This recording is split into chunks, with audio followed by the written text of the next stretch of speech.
इकडे आपल्याला small friend formula use करावा लागणार आहे। ऍड 4 चा स्मॉल फ्रेंड फॉर्म्युला यूज करायला आपल्याला काय करावं लागेल? ऍड 5 लेस 1 ऍड 64 झाले। ऍड 4 करायला आपण स्मॉल फ्रेंड फॉर्म्युला यूज केलेला आहे।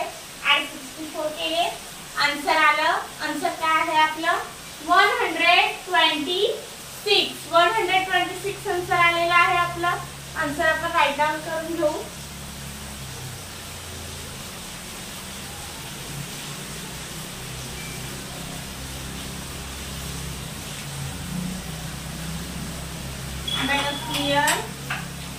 नेक्स्ट एक्झाम्पल बघूया आपण आपलं काय आहे ते। नेक्स्ट एक्झाम्पल आहे आपलं ऍड 43 ऍड 51 लेस 31 सबट्रॅक्शनचं एक्झाम्पल आहे हे। ओके, आपण सॉल्व करून बघूया आपलं आन्सर काय येतं ते।